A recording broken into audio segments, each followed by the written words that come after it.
Hey kiddo, sorry it's been a little bit since I picked up a book and was reading. Hope everything is going well for you. I miss you like crazy. Alright, so where we left off. A matron Cathone. Moraine, Matt said, made a stiff, jerking bow, then went red in the face as he straightened. Rand had been wondering if he should do something of this sort, the way men did in stories, but with Matt's example, he merely spoke his name. At least he did not stumble over his own tongue this time. Moraine looked from him to Matt and back again. Rand thought her smile, a bare curve of the corners of her mouth, was now the sort Edwin wore when she had a secret. I may have some small tasks to be done from time to time while I'm in Edmondsfield, she said. Perhaps you would be willing to assist me? She laughed as their accents tumbled over one another. Here, she said, and Rand was surprised when she pressed a coin into his palm, closing his hand tightly around it in both of hers. Excuse me. There is no need, he began, but she waved aside his protest as she gave Ewan a coin as well, and then pressed Matt's hand around one and the same as she did Rand's. Of course there is, she said. You cannot be expected to work for nothing. Consider this a token and keep it with you, so you will remember you have agreed to come to me when I ask. There is a bond between us now. Later we must talk, she said, and you must tell me all about yourselves. Moraine, Rand asked hesitantly as she turned away. She stopped and looked back over her shoulder, and he had to swallow before going, Why have you come to Edmondsfield? Her expression was unchanged, but he suddenly wished he had not asked, though he could not have said why. He rushed to explain to himself. Anyway, I don't mean to be rude. I'm sorry. It's just that no one comes to the Two Rivers, except the merchants and the peddlers when the snow isn't too deep to get down from Berlin. Almost no one. Certainly no one like you. The merchants' guards sometimes say this is the back end of the forever. And I suppose it must seem that way to anyone from outside. I just wondered. Her smile did fade, then slowly, as if something had been called to her. For a moment, she merely looked at him. I am a student of history, she said, at last, a collector of old stories. This place you call Two Rivers.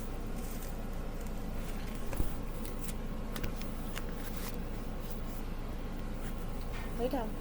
Has always interested me. Sometimes I study the stories of what happened here long ago, here and at other places. Stories, Rand said. Whatever happened in the Two Rivers to interest someone what could have happened here? I asked her.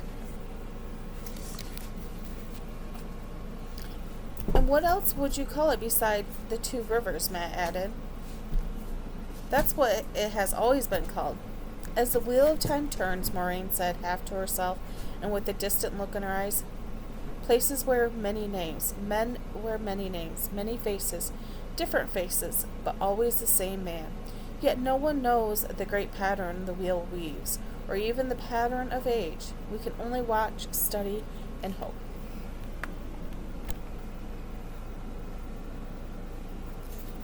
Rand stared at her, unable to say a word, even to ask what she meant.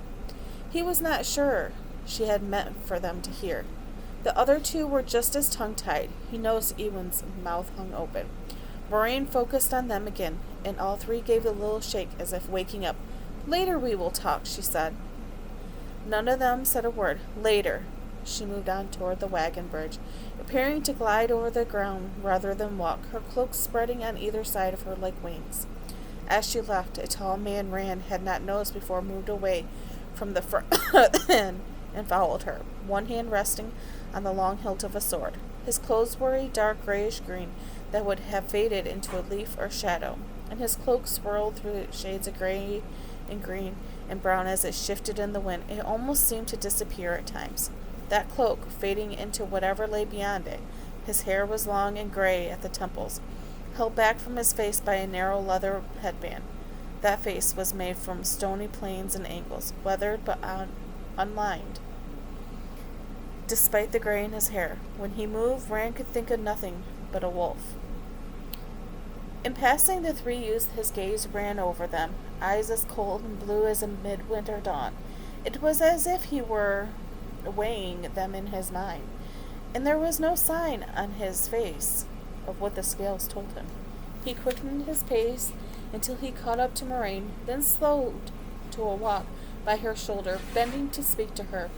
Rand let out a breath he had not realized he had been holding. "That was Lan," Ewan said throatily, as if he too had been holding his breath. It had been that kind of look. "I'll bet he's a warder." "Don't be a fool," Matt laughed, but it was a shaky laugh. "Warders are just in stories. Anyway, warders have swords and armor covered in gold and jewels and spend all their time up north in the Great Blythe, fighting evil and Trollocs and such." "He could be a warder," Ewan insists. "Did you see any gold or jewels on him?" Matt scoffed. "Do we have Trollocs in the Two Rivers? We have sheep. I wonder what could have happened here to interest someone like her."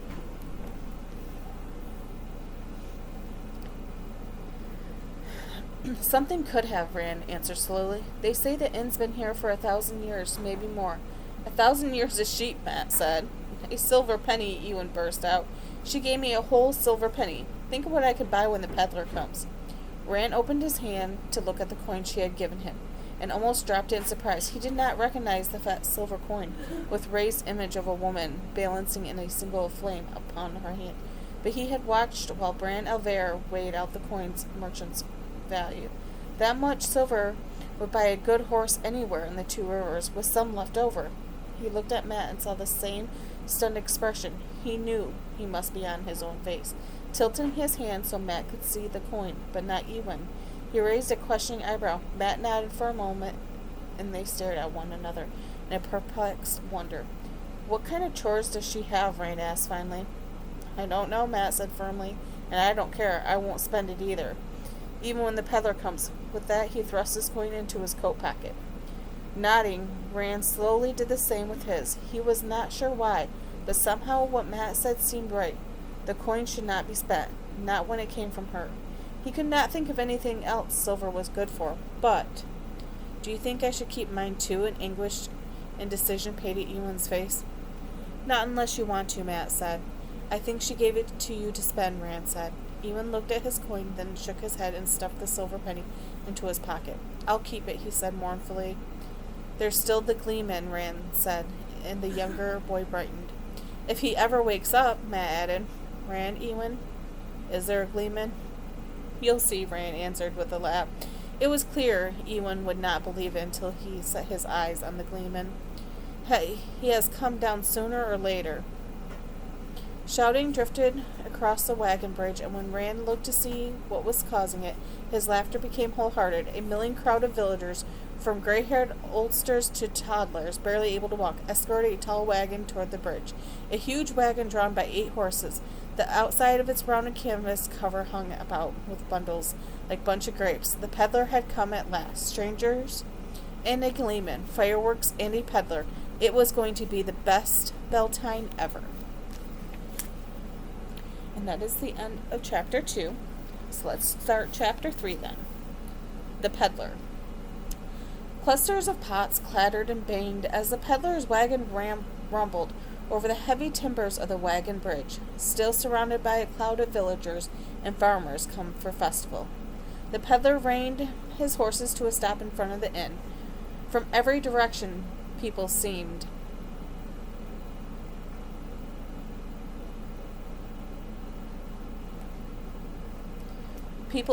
to swell the numbers around the great wagon, its wheels taller than any of the people, with their eyes fastened to the peddler above them on the wagon seat. The man on the wagon was Padan Fain, a pale, skinny fellow with gangly arms and a massive beak of a nose.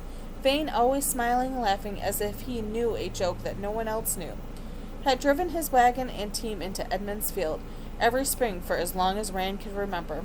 The door of the inn flew open. Even the team halted in a jangle of harness, and the village council appeared, led by Master Alver and Tam.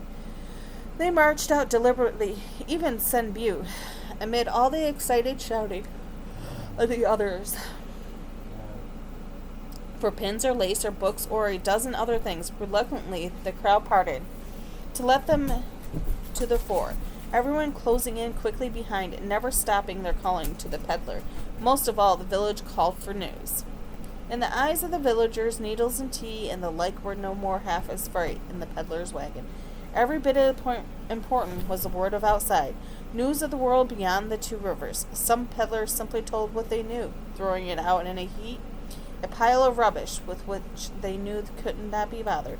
Others had to have every word dragged out of them, speaking grudgingly with a bad grace. Fane, however, spoke freely, if often teasingly, and spun out the telling, making a show to a rival gleeman. He enjoyed being the center of attention, strutting around like an undersized rooster, with every eye on him. It occurred to Rand that Fane might not be the best pleased to find a real gleeman in Edmondsfield. The peddler gave the council and villagers alike exactly the same attention as he fussed with tying his reins off just so, which was to say hardly any attention at all. He nodded casually at no one in particular. He smiled without speaking, and waved absently to people with whom he was particularly friendly, though his friendliness had always been as a peculiar, distant kind of back-slapping without ever getting close. The demands for him to speak grew louder, but Fane waited, fiddling with small tasks about the driver's seat, for the crowd and the anticipation to reach the size he wanted. The council alone kept silent. They maintained the dignity befitting their position, but increasing clouds of pipe smoke, rising above their heads, and showed the effort of it. Rand and Mat edged into the crowd, getting as close to the wagon as they could. Rand would have stopped halfway, but Mat wriggled through the press, pulling Rand behind him, until they were right behind Council. "I had been thinking you were going to stay out of the farm through the whole festival," Perrin Ibarra shouted at Rand over the clamor. Half a head shorter than Rand, the curly-haired blacksmith's apprentice was so stocky as to seem a man half as wide, with arms and shoulders thick enough to rival those of Master Luhan himself. He could easily have pushed through the throng, but that was not his way. He picked his path carefully, offering apologies to people who had only half a mind to notice anything but the peddler. He made the apologies anyways. He tried not to jostle anyone as if he worked through the crowd to Rand and Mat. "Imagine it," he said, when he finally reached them. "Beltane, a peddler, both together. I bet there really are fireworks." "You don't know a quarter of it," Mat laughed. Perrin eyed him suspiciously, then looked a question at Rand. "It's true," Rand shouted, then gestured at the growing mass of people all giving voice. "Later, I'll explain later." "Later," I said. At that moment, Paddin Fan stood up on the wagon seat, and the crowd quieted in an instant. Rand's last words exploded into utter silence. Catching the peddler with an arm raised dramatically and his mouth open, everybody turned to stare at Rand. The bony little man on the wagon, prepared to have everyone hanging on his first words, gave Rand a sharp and searching look. Rand's face reddened, and he wished he were Ewan's size, so he did not stand out so clearly. His friends shifted uncomfortably, too. It had only been a year before that Fane had taken notice of them for the first time, acknowledging them as men. Fane did not usually have time for anyone too young to buy a good deal of things off his wagon. Rand hoped he had not been relegated to a child again in the peddler's eyes. With a loud "huh," Fane tugged at his heavy cloak. "No, not later," the peddler declaimed, once more throwing up a hand grandly. "I will be telling you now." As he spoke, he made broad gestures, casting his words over the crowd. "You are thinking you have had troubles in Two Rivers, are you? Well, all the world has troubles. From the great Blight south, the sea of the storms, from the Earth's ocean in the west and the Isle waste in the east, and even beyond. The winter was harsher than you'd ever seen before, cold enough to gel your blood and crack your bones. They'd been calling your winter spring, but spring does not come, you say. Wolves have killed your sheep? Perhaps. Wolves have attacked men? Is that the way of it? Well now, spring is late everywhere. There are wolves everywhere, all hungry for any flesh they can sink a tooth into. Be it sheep, a cow, or a man. But there are things worse than wolves or winter. There are those who would be glad to have only your little troubles." He paused expectantly. "What could be worse than wolves killing sheep and men?" Senbu demanded. Others muttered in support. "Men killing men?" the peddlers replied in portentous tones. brought shocked murmurs and increased as he went on. It is a war, I mean. There is a war in Gelden. War in madness. The snows of Delan Forest are red with the blood of men. Ravens and the cries of ravens fill the air. Armies march to Gelden. Nations, great houses and great men, send their soldiers to fight.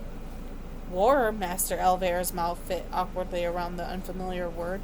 No one in Two Rivers had ever had anything to do with a war. Why are they having a war? Vane grinned, and Rand had the feeling he was mocking the villagers' isolation from the world and their ignorance. The peddler leaned forward as if he was about to impart a secret to the mayor, but his whisper was meant to carry and did. The standard of the dragon has been raised, and men flock to oppose and to support. One long gasp left every throat together, and Rand shivered in spite of him. The dragon? Someone moaned. The Dark One's loose in Gelden? Not the Dark One, Harold groaned. The dragons, not the Dark One. And this is a false dragon anyway. Let's hear what Master Fane has to say, the mayor said. But no one would be quiet that easily. People cried out from every side, men and women shouting over one another. Just as bad as the Dark One. The dragon broke the world, didn't he? He started. He caused the time of madness. You know the prophecies. When the dragon is reborn, your worst nightmares will seem like your fondest dreams. He's just another false dragon. He must be. What difference does that make?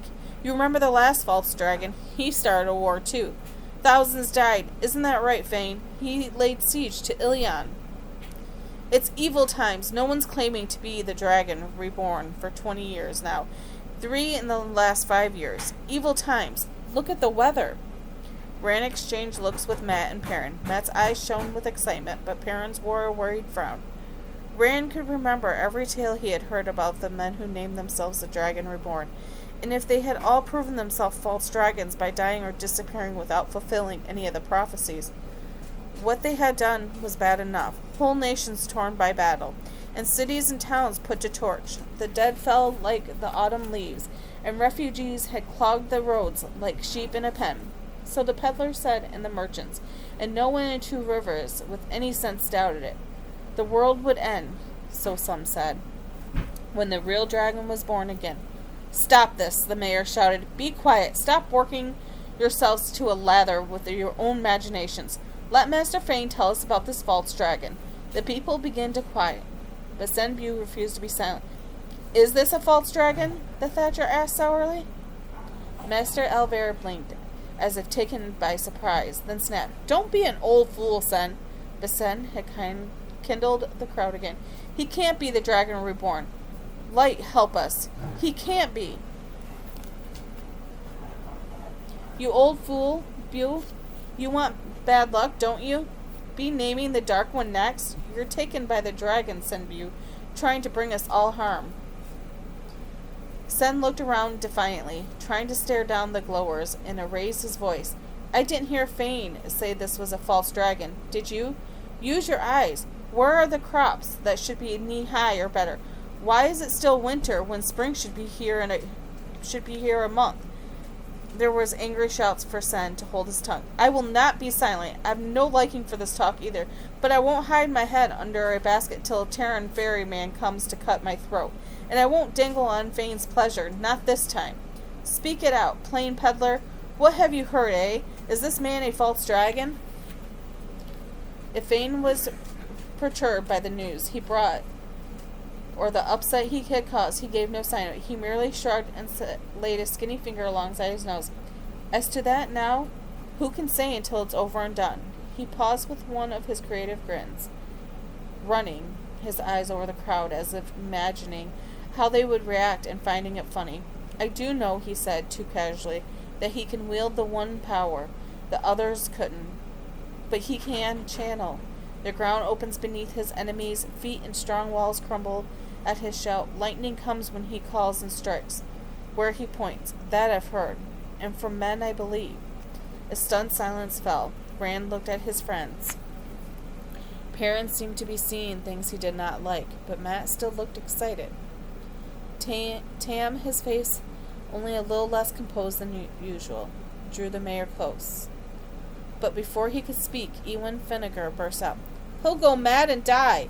In the stories, men who channel the power always go mad and then waste away and die. Only women can touch it. Doesn't he know that? He ducked under a cuff from Master Pew. Enough of that from you, boy, Sen shook a gnarled fist in Ewen's face. Show it proper respect and leave this to your elders. Get away with you. Hold steady, Sen, Tam growled. The boy is just curious. There is no need of this foolishness from you. Act your age, Bran added, and for once remember, you are a member of the council. Sen's wrinkled face grew darker with every word from Tam, and the mayor until it was almost purple. You know what kind of woman he is talking about. Stop frowning at me, Luhan. And you too, Craw. This is a decent village, a decent folk, and it's bad enough to have Fane here talking about false dragons using the powers without this dragon's-possessed fool of a boy bringing Aes Sedai into it. Some things just shouldn't be talked about. And I don't care if I will be letting that fool Gleeman tell any kind of tale he wants. It isn't right or decent. I never saw or heard or smelled anything that couldn't be talked about, Tam said. But Fane was not finished. The Aes Sedai are already into it, the peddler spoke up. A party of them have ridden south from Tel Varen. Since he can wield the power, none but the Aes Sedai can defeat him. For all the battles they fight or deal with him, once he is defeated, he is defeated. Someone in the crowd moaned aloud, and even Tam and Bran exchanged uneasy frowns. Huddles of villagers clumped together, and some pulled their cloaks tighter around themselves, though the wind had actually lessened. Of course he'll be defeated, someone shouted. They've always beaten in the end, false dragons. He has to be defeated, doesn't he? What if he isn't? Tam had finally managed to speak quietly into the mayor's ear, and Bran, nodding for the first time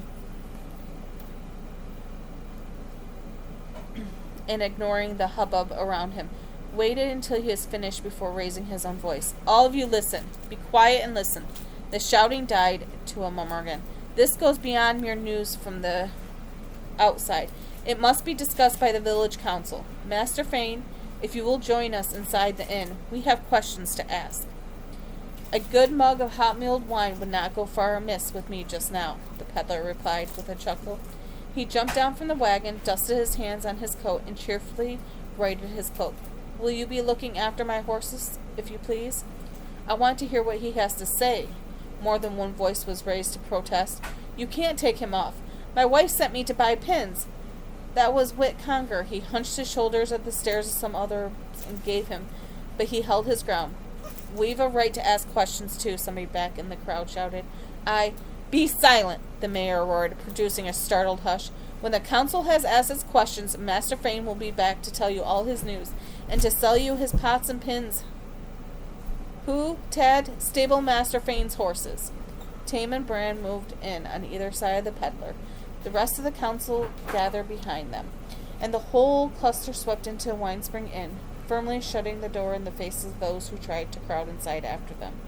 Pounding on the door brought only a single shout from the mayor. Go home! People milled around the front of the inn, muttering about what the peddler had said, and what it meant, and what questions the council was asking, and why they should be allowed to listen and ask questions of their own. Some peered in through the front windows of the inn, and a few even questioned Hugh and Tad, though it was far from clear what they were supposed to know. Two stolid stablemen just grunted and replied, and went on methodically, removing the team's harness.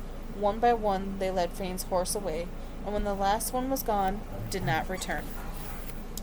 Rand ignored the crowd. He took a seat on the edge of the old stone foundation, gathered his cloak around him, and stared at the inn door. Geldon, Tarvalon, the very names were strange and exciting. They were places he knew only from peddlers' news, and tales told by merchants' guards. Aes Sedai and wars and false dragons. Those were the stuff of stories told late at night in front of the fireplace, with one candle making strange shapes on the wall, and the wind howling against the shutters. On the whole, he believed he would rather have blizzards and wolves. Still, it must be different out there, beyond Two Rivers. Like living in the middle of a Gleeman's Tale, an adventure. One long adventure, a whole lifetime of it. Slowly the villagers dispersed, still muttering and shaking their heads. Whit Conger passed to stare into the now abandoned wagon, as though he might find another peddler hidden inside. Finally, Only a few of the younger folk were hidden inside, were left. Matt and Perrin drifted over to where Rand sat. I don't see how the Gleeman could beat this, Matt said excitedly. I wonder if we might get to see his false dragon. Perrin shook his shaggy head. I don't want to see him. Somewhere else, maybe, but not in the Two Rivers. Not if it means war. Not if it means Aes Sedai are here either, Rand added. Or have you forgotten who caused the breaking? The dragon may have started, but Aes Sedai who actually broke the world. I heard a story once, Matt said slowly, from a wool-buyer's guard. He said the dragon would be reborn in mankind's greatest hour of need and save us all.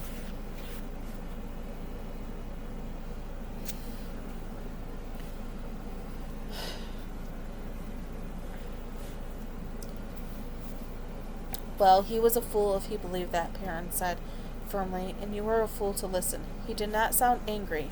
He was slow to anger, but he sometimes got exasperated with Matt's quick silver fancies, and there was a touch of that in his voice. I suppose he claimed we'd all live in a new age of legends afterwards, too. I didn't say I believed it, Matt protested. I just heard it. Nynaeve did, too. And I thought she was going to skin me and the guard both, he said. The guard did. That a lot of the people do believe, only they're afraid to say so. Afraid of the Aes Sedai, or the Children of the Light. He wouldn't say any more after Nynaeve lit into us. She told the merchant. And he said it was the guard's last trip with him. A good thing, too, Perrin said. The dragon going to save us sounds like Copland talk to me. What kind of need would be great enough that we'd want the dragon to save us from it? Rand mused, as well as ask for help from the Dark One.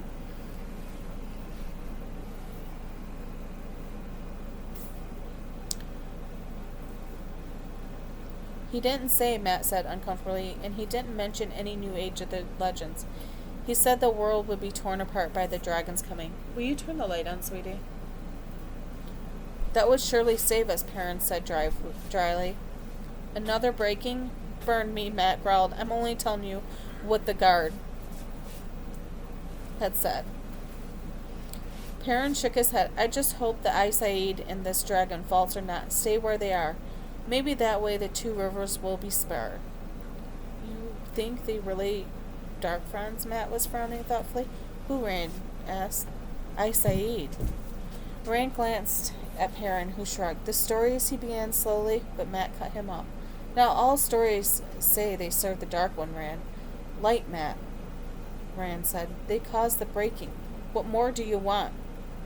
I suppose, Matt sighed, but the next moment he was grinning again.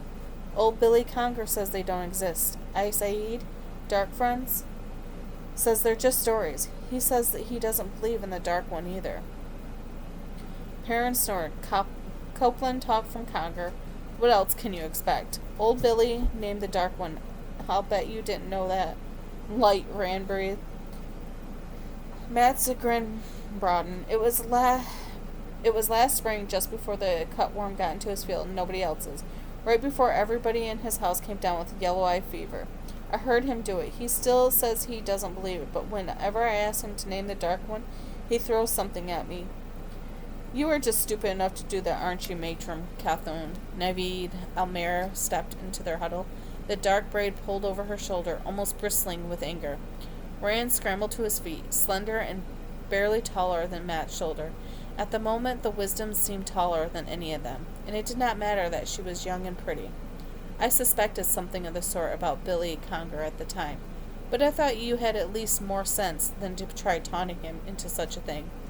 You may be old enough to be married, Matron Cathone, but in truth you shouldn't be off your mother's apron strings. The next thing, you'll be naming the Dark One yourself. No, Wisdom, Matt protested, looking as if he would rather be anywhere else than here. It was Master Conger, not me. Blood and ashes. Watch your tongue, Matron. Rand stood up straighter, though her glare was not directed at him.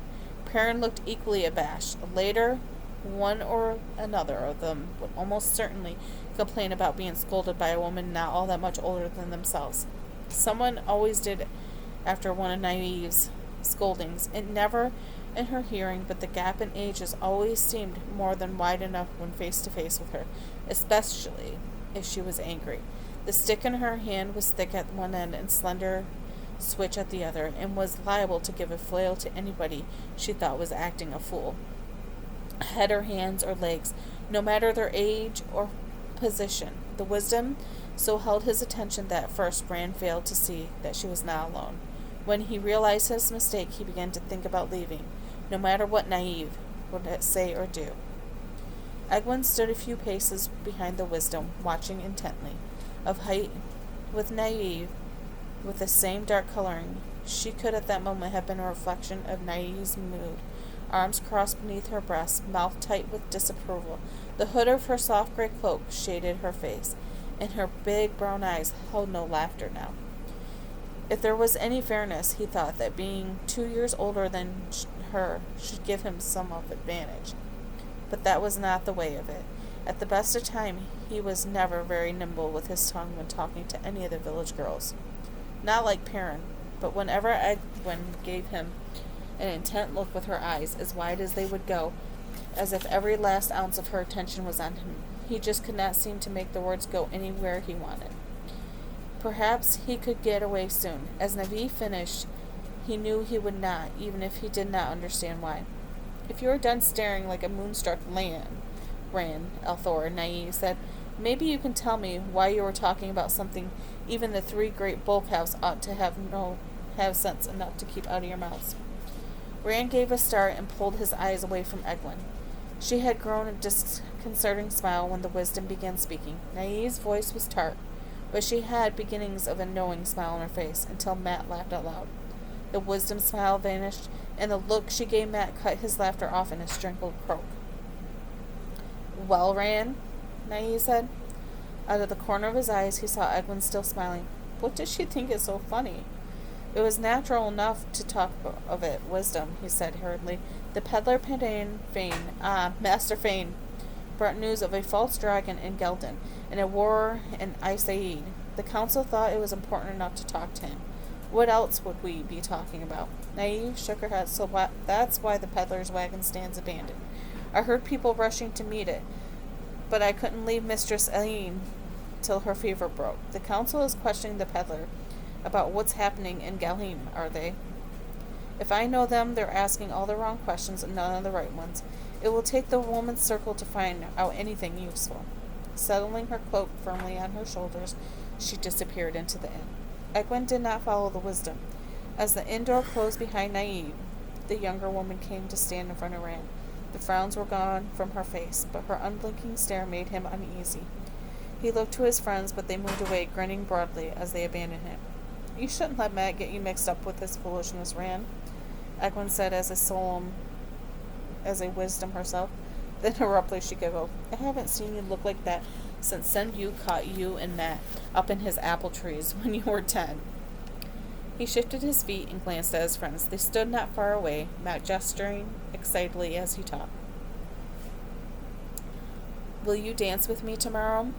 That was not what he had meant to say. He did not want to dance with her, but at the same time he wanted nothing so little as the uncomfortable way he was sure to feel while he was with her. The way he felt right then. The corner of her mouth quirked up in a small smile.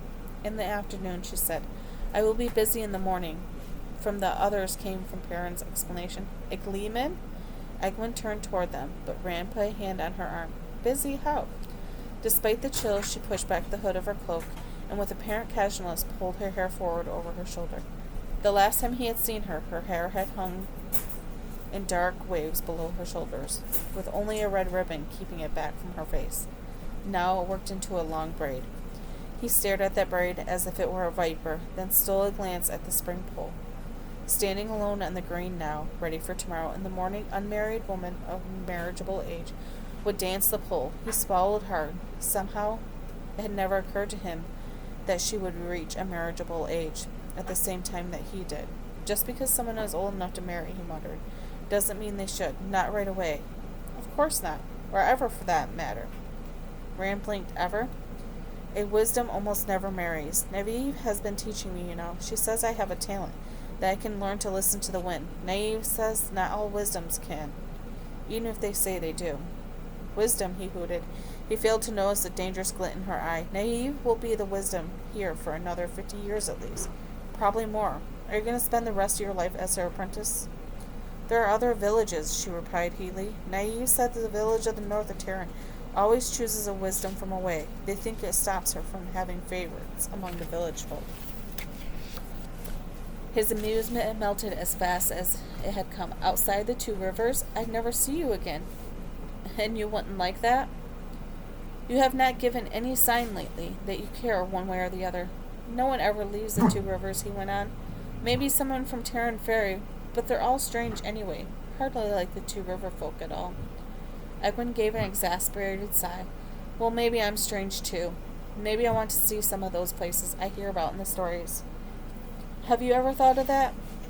Of course I have. I daydream sometimes. But I know the difference between daydreams and what's real. And I do not, she said furiously, and promptly turned her back on him. That wasn't what I meant. I was talking about me. Egwene. She jerked her cloak around her, a wall to shut him off, and stiffly walked a few paces back. He rubbed his head in frustration. How to explain? This was not the first time she had squeezed meanings from his words that he never knew were in them. In her present mood, a misstep could only make matters worse, and he was fairly sure that nearly anything he said would be a misstep. Mat and Perrin came back. Egwene ignored their coming. They looked at her hesitantly, then crowded close to Rand. Moraine gave Perrin a coin too, Mat said. Just like ours. He paused before adding, and he saw the rider. Where? Rand demanded. When? Did anybody else see him? Did you tell anyone? Perrin raised broad hands in slowing gesture, one question at a time. I saw him on the edge of the village watching the smithy just at twilight yesterday. Gave me the shivers. He did. I told Master Luhan. Only nobody was there when he looked. He said I was seeing shadows, but he carried his biggest hammer around with him while we were banking the forge fire and putting the tools up. He's never done that before. So he believed you, Rand said. But Perrin shrugged. I don't know. I asked him why he was carrying the hammer if all I saw was shadows, and he said something about wolves getting bold enough to come into the village. Maybe he thought that's what I saw. But he ought to know I can tell the difference between a wolf and a man on a horseback, even at dusk. I know what I saw, and nobody is going to make me believe different. I believe you, Rand said. Remember, I saw him too. Perrin gave a satisfying grunt, as if he had not been sure of that. What are you talking about? Egwene demanded suddenly. Rand suddenly wished he had spoken more quietly. He would have if he had realized she was listening. Mat and Perrin, grinning like fools, fell all over themselves, telling her about their encounters with the Black Cloak rider. But Rand kept silent. He was sure he knew what she would say when they were done. Naive was right, Egwene announced to the sky when the two youths fell silent.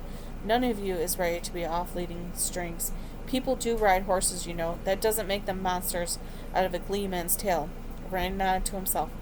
It was just as he had thought. She rounded on him. And you've been spreading these tales? Sometimes you have no sense, Rand al'Thor.